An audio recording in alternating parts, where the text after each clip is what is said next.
And when I realized who was waiting for me on the other side, everything I believed began to crumble. On that fateful Friday night, I was driving home after a long day at work. The rain was falling heavily, making visibility on the road difficult. My thoughts were scattered, divided between everyday worries and the anxiety to get home in time for the Maghrib prayer. It was in this moment of distraction that everything changed. A blinding flash, the deafening sound of twisting metal, and then, silence. A silence so deep it seemed to swallow the world around me. I felt my consciousness detach from my body, floating above the accident scene. I saw my destroyed car, the flashing lights of the arriving ambulances, the paramedics rushing towards me. "Is he alive?" I heard one of them shout. "Weak pulse, we need to act fast," another responded. As I observed the scene, an intense light began to envelop me. It wasn't a blinding light like the headlights of the car that collided with me, but a welcoming light, almost liquid, that seemed to embrace me. I found myself transported to a place I cannot adequately describe with earthly words. It was as if I were in a vast desert, but at the same time in a lush garden. The sky above me was a deep blue, speckled with stars that seemed to sing a silent melody. That's when I saw him. A majestic figure, emanating an aura of wisdom and compassion that left me breathless. He approached and I instantly knew, it was the Prophet Muhammad. "Assalamu alaikum, my son," he said, his voice resonating not just in my ears, but in every fiber of my being. "Wa alaikum salam," I automatically replied, my voice trembling with emotion and reverence. "Oh Prophet, is it really you?" He smiled, a smile that seemed to contain all the mercy of the universe. "Yes, it is I. But not as you imagined me or as you were taught to see me." Confused, I asked, "What do you mean, O Messenger of Allah?" "Come with me," he said, extending his hand. "There is much I need to show you." We walked together on a path that seemed to form under our feet. As we walked, visions began to form around us. I saw scenes from the history of Islam, moments of great compassion and wisdom, but I also saw moments of conflict and misinterpretations. "Look," said the Prophet, pointing to a scene where people were heatedly discussing interpretations of the Quran. "Many have forgotten the essence of the message. They cling to the words but lose the spirit." "But, O Prophet," I argued, "weren't we taught to follow the scriptures to the letter?" He looked at me with eyes full of understanding. "The scriptures are a guide, not a prison. The true essence of Islam is in the heart, in compassion, in the pursuit of justice, and in love for Allah and all creation." As he spoke, I felt as if veils were being removed from my eyes. I began to see beyond the rules and rituals I blindly followed, perceiving a deeper and more universal truth. "But what about our daily practices?" I asked, still struggling to reconcile this new perspective with everything I knew. "The practices are important," replied the Prophet, "but they are not an end in themselves. They are means to open the heart and mind to Allah. Prayer without consciousness is just movement. Fasting without reflection is just hunger. Charity without compassion is just a transfer of wealth." Each of his words resonated within me, challenging years of limited understanding. I found myself questioning everything I had learned, but at the same time, feeling a deeper connection to my faith than I had ever experienced. "O Messenger," I said, my voice choked with emotion, "why are you showing me all this?" The Prophet placed his hand on my shoulder, his touch conveying an indescribable sense of peace. "Because you have an important role to play, my son. The world needs to remember the true essence of Islam. Not as a set of rigid rules, but as a path of love, compassion, and the pursuit of divine knowledge." At that moment, I felt the weight of responsibility but also an overwhelming sense of purpose. I knew my life would never be the same. "How can I do this?" I asked, feeling simultaneously inspired and frightened. "Start by opening your heart," he replied. "Question, reflect, seek the truth beyond appearances. And above all, love. For love is the essence of all true spirituality." As his words echoed, I felt myself being pulled back. The light began to dissipate and I heard distant voices calling. "He's coming back. His vital signs are stabilizing." I opened my eyes to see the white ceiling of a hospital, but my heart and mind were filled with a new understanding. I knew I had seen the hidden truth about Prophet Muhammad during my NDE, and it had changed my life forever. The challenge now would be to live and share this truth in a world that might not be ready to hear it. The constant beeping of machines was the first thing I heard when I finally regained consciousness. My eyes opened slowly, adjusting to the fluorescent light of the hospital room. My wife, Amira, was sitting beside me, her eyes red from crying. "Habibi. Thank Allah you're awake," she exclaimed, squeezing my hand. I tried to speak but my throat was dry. Amira offered me water and after a few sips I managed to articulate, "How long have I been unconscious?" 3 days, she replied, tears of relief streaming down her face. The doctors, they weren't sure if you would wake up. I closed my eyes for a moment, the memories of my experience flooding my mind. The presence of Prophet Muhammad, the revelations, everything seemed so vivid, so real. "Amira," I began, my voice trembling with emotion, "I saw something incredible." She tilted her head, curious. "What did you see, my love?" I hesitated for a moment, but the urgency to share was greater than any apprehension. "I saw Prophet Muhammad. He showed me the true essence of Islam." Amira frowned, confused. "What do you mean?" I spent the next hour recounting my experience, the revelations about love, compassion, and the true nature of faith. As I spoke, I noticed Amira's expression change from confusion to concern. "Habibi," she said softly when I finished, "you've been through a terrible trauma. Maybe it's better to rest a bit more before." "No, you don't understand," I interrupted, frustrated. "This wasn't a dream or hallucination. It was real, Amira. More real than anything I've ever experienced." In the days that followed, as I recovered physically, my eagerness to share what I had learned only grew. When I was finally discharged, my first impulse was to visit the local mosque. Imam Abu Bakr, a man I deeply respected, greeted me with a warm embrace. "Alhamdulillah for your recovery, Brother Hassan. We were all praying for you." "Jazakallah khair, Imam," I replied. "Actually, I have something important to share with you and the community." The Imam led me to his office, where I recounted my experience. As I spoke, I saw his expression change from interest to concern and, finally, to something that looked like disapproval. When I finished, there was a long silence. Finally, the Imam spoke, "Brother Hassan, I understand you've been through a difficult ordeal. But what you're suggesting, it goes against many of the fundamental teachings we follow." "But Imam," I argued, "what if these teachings we follow aren't the true essence of Islam? What if we're clinging too much to rules and losing the true spirit of faith?" The Imam stood up, his voice now firm. "Hassan, I fear you're confused. Perhaps it's best not to share these ideas with the community. They might cause fitna, discord." I left the mosque feeling defeated. In the days that followed, I tried to share my experiences with friends and family, but the reactions were similar. Some looked at me with pity, others with suspicion. "He's lost his mind," I heard my own brother Yusuf whisper to my mother. "The accident must have affected his brain." At a family gathering, my uncle Ahmed, always straightforward, confronted me. "Hassan, what you're saying is bid'ah, religious innovation. You're questioning centuries of knowledge and tradition." "I'm not questioning, uncle," I replied, trying to stay calm. "I'm just sharing what was shown to me. Islam is about love and compassion, not about rigid rules and judgment." "Love and compassion within the limits set by Allah," he retorted. "What you're suggesting is dangerous, nephew. You're straying from the straight path." The rejection from the community was painful, but nothing compared to the growing distance I felt from Amira. One night, as I prayed in a way that now felt more authentic to me, she watched me with tears in her eyes. "I don't recognize you anymore, Hassan," she said softly. "The man I married would never question his faith like this." "Amira, I'm not questioning my faith," I replied, feeling my heart tighten. "I'm embracing it more deeply than ever." But I could see in her eyes that she didn't understand. The distance between us grew with each passing day. As weeks went by, I felt increasingly isolated. At the mosque, people avoided sitting near me. At work, Muslim colleagues changed the subject when I approached. Even my family began to treat me as if I were ill, speaking in soft tones and avoiding religious discussions. The rejection was palpable, painful. But deep in my heart, I knew that what I had experienced was real. The truth that Prophet Muhammad had shown me was too precious to be denied or forgotten.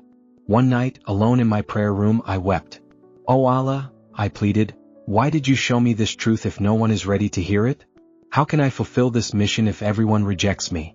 In that moment of despair, I felt an inexplicable peace envelop me. And although I didn't hear an audible voice, I felt an answer in my heart. Truth is often rejected before it's accepted. Stay firm, for your journey is just beginning. With this renewed certainty, I dried my tears. I knew the path ahead would be difficult, but I also knew I wasn't alone on this journey.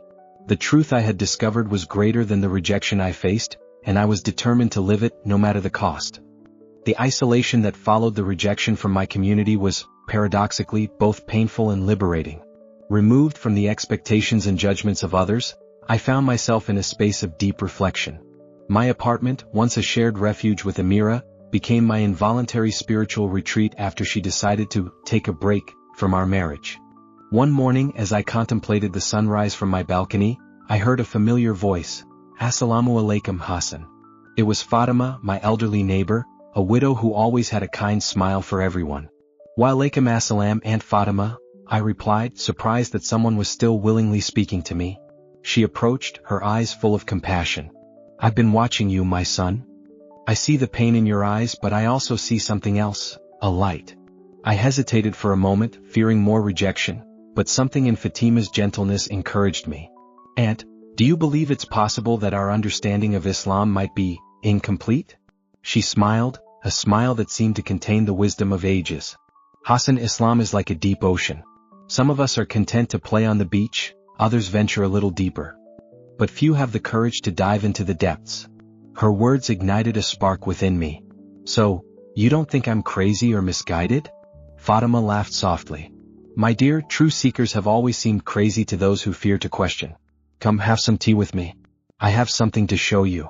In her apartment, Fatima introduced me to a small bookshelf. These were my late husband's, Ibrahim. He too was a seeker. I ran my fingers over the titles. Works by Al-Ghazali, Ibn Arabi, Rumi, and even some books on Sufism that I had never seen before. "Aunt Fatima, this is incredible. But isn't it bid'ah?" I asked, still struggling with years of conditioning. She gently picked up a book and opened it. "Hassan, what's more important? Blindly following rules we don't fully understand, or seeking a true and deep connection with Allah?" That question was the catalyst for my journey in the months that followed. I immersed myself in Fatima's books, discovering interpretations of Islam that deeply resonated with what Prophet Muhammad had shown me during my near-death experience. One day, while reading a particularly profound text by Ibn Arabi, I felt a familiar presence. I looked up and saw Prophet Muhammad, not in physical form but as a light that filled the room. "You're on the right path, Hassan," his voice echoed in my heart. "Keep seeking, keep questioning."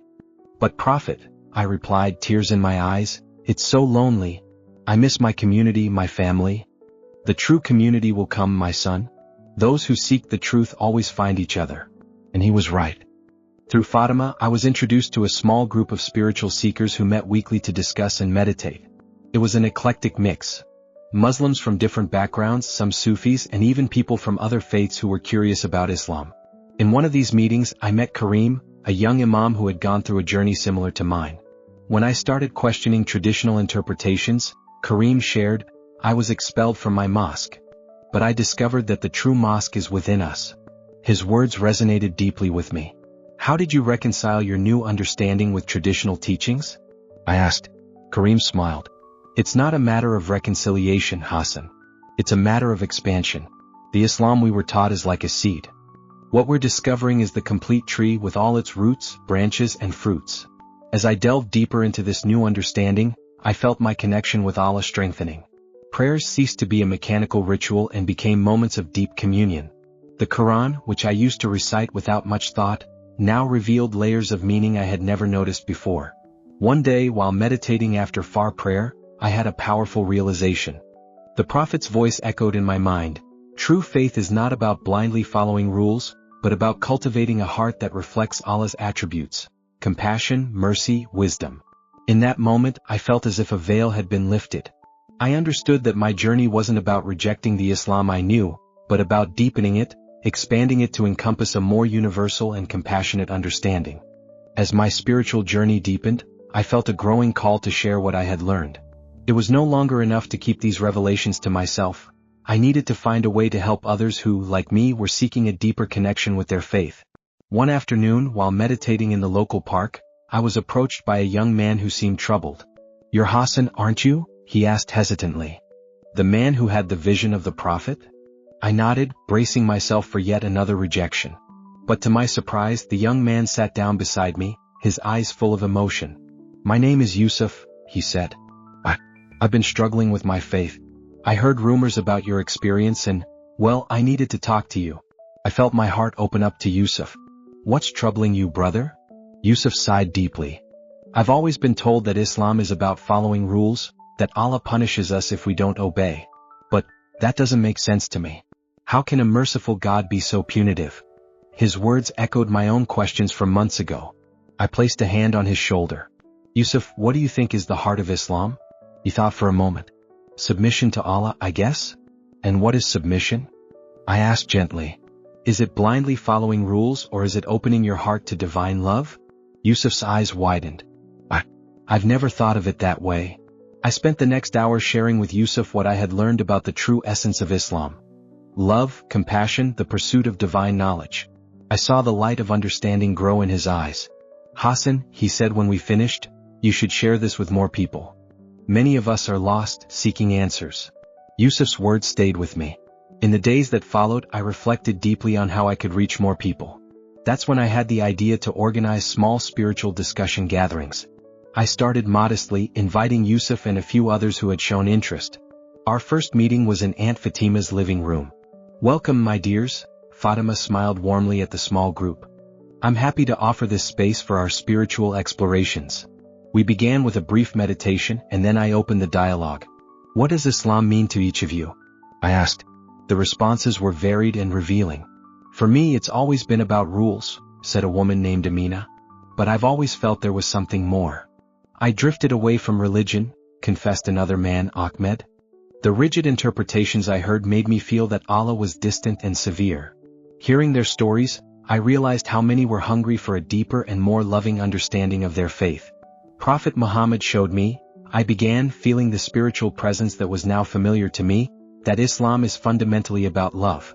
Love for Allah, love for creation, love for oneself. The practices and rituals are tools to cultivate this love, not ends in themselves. I saw tears in the eyes of some participants as I shared more about my experience and the revelations I had received. As our meetings continued weekly, the group grew. Word spread, and soon we had people coming from other cities to participate. One day I received an unexpected call. It was Imam Abu Bakr, the same one who had rejected me months ago. Assalamu alaikum, Hassan. His voice sounded hesitant. I've heard about your gatherings. I would like to participate if you'll allow me. I was surprised but happy. Wa alaikum assalam, Imam. You are more than welcome. At the next meeting, Imam Abu Bakr joined us. At first, he seemed uncomfortable, but as the discussion unfolded, I saw his expression change. After the meeting, he approached me. Hassan, I apologize for doubting you before. What you're doing here, it's powerful. It's bringing people back to the essence of Islam. His words touched me deeply. Imam, there's no need for apologies. We're all on a journey of learning. With Imam Abu Bakr's support, our meetings gained more legitimacy in the eyes of the wider community. We began organizing workshops and spiritual retreats, focusing on exploring divine love and deeper understanding of Islamic teachings. One day during one of these retreats, a participant named Layla shared something that deeply moved me. Before coming here, I was about to leave Islam completely. I felt suffocated by the rigid interpretations I had learned. But now I feel as if I'm discovering my faith for the first time. It's as if a veil has been lifted from my eyes. Her words echoed my own journey, and I realized I was fulfilling the mission that Prophet Muhammad had entrusted to me. I wasn't just finding my own path, but helping others rediscover the beauty and depth of their faith. As our movement grew, we faced challenges and criticism from more conservative sectors of the community. But for every voice of opposition, there were dozens of open hearts, eager for a deeper and more meaningful connection with the divine. I realized that my call to guide others wasn't about creating a new sect or dividing the community. It was about reminding people of the true essence of Islam: universal love, compassion, and the constant pursuit of divine knowledge. And so, day after day, meeting after meeting, I continued to share the light I had received, guiding others on their spiritual journey, always remembering the Prophet's words: true faith is a path of love, not fear. Months passed since I began guiding others on their spiritual journey. Our community had grown, and the impact of our discussions and teachings was spreading beyond the borders of our city. However, despite the progress, I felt there was still something more to be revealed, a final piece of the puzzle that hadn't yet fallen into place. One night, after a particularly intense day of lectures and discussions, I fell into a deep and restless sleep. It was then that Prophet Muhammad appeared to me once again, not in a vision as before, but in a vivid and powerful dream. I found myself in a vast desert, the golden dunes stretching as far as the eye could see. The Prophet was by my side, his face radiant with a light that seemed to come from within. "Assalamu alaikum Hassan," he said, his voice resonating with a depth I had never experienced before. "Wa alaikum assalam, O Messenger of Allah," I replied, feeling a mixture of reverence and anticipation. The Prophet smiled gently. "You have walked well on the path I showed you, my son. But there is more to your journey than you imagine." Intrigued, I asked, "What more is there to learn, O Prophet?" "I feel I have already discovered so much about the true essence of Islam." "What you have learned is just the beginning," he replied. "Now, it's time to understand your true mission." With a gesture of his hand, the scenery around us changed. I saw images of people from different religions and cultures, all seeking truth in their own ways. "See, Hassan," the Prophet continued, "the Islam I brought was not to divide but to unite. Your mission is not just to renew understanding within the Muslim community, but to be a bridge between all faiths." I was stunned by the magnitude of this revelation. "But how, O Messenger? How can I be a bridge between faiths when many already view me with suspicion within my own community?" The Prophet placed his hand on my shoulder, and I felt a wave of strength and clarity course through me. "Divine love knows no boundaries, Hassan. The truths you have discovered in Islam are echoes of the universal truths present in all authentic spiritual traditions. Your task is to help people see this underlying unity." I woke from the dream with my heart racing and my mind spinning with the implications of this new revelation. In the days that followed, I reflected deeply on how I could fulfill this expanded mission. A week later, during one of our regular meetings, I decided to share my dream with the group. The reaction was mixed. "This is amazing, Hassan," exclaimed Fatima, her eyes shining with enthusiasm. "I've always felt there was a universal truth behind all religions." Others, however, seemed more skeptical. Ahmed, one of the more conservative members of the group, expressed his concern. "But Hassan, doesn't this dilute the message of Islam? Don't we risk losing our identity?" I took a deep breath, feeling the weight of responsibility. "Ahmed, I understand your concern. But think about this. Prophet Muhammad came with a message of unity. La ilaha illallah, there is no deity but God. This is a universal truth. We're not diluting Islam, we're expanding our understanding of it to embrace all of humanity." My response seemed to calm some concerns, but I saw there was much work to be done. In the following weeks, I began organizing interfaith meetings, inviting leaders and practitioners from other faiths to participate in our discussions. One of these meetings was particularly memorable. We had representatives from Christianity, Judaism, Hinduism, and Buddhism, in addition to our Muslim community. Rabbi Moshe, one of the guests, shared, "You know, Hassan, when I first heard about your visions I was skeptical. But being here, I see that we're all speaking the same language of the heart." Father Joao added, "It's true. The words and rituals may be different, but the divine love we seek is the same." Swami Ananda, the Hindu representative, smiled serenely. "In the Vedanta tradition we say, Ekam Sat Vipra Bahuda Vedanti. Truth is one, the wise call it by many names." Hearing these words, I felt a wave of emotion wash over me. It was as if the veil between religions was dissolving before our eyes. However, not everyone was convinced. Some more traditional members of the Muslim community expressed concern about what they saw as a dilution of faith. Imam Abu Bakr, who had become an ally over time, approached me after one of these meetings. "Hassan, I understand what you're trying to do and I admire your vision. But I fear we're moving too fast. Some people aren't ready for this message of unity." I nodded, acknowledging the wisdom in his words. "You're right, Imam. We need to be patient and compassionate. This is a journey, not a destination." Reflecting on all of this, I realized that the final revelation wasn't just about uniting religions, but about uniting hearts. It was about helping people see beyond superficial differences and recognize the fundamental unity of all creation.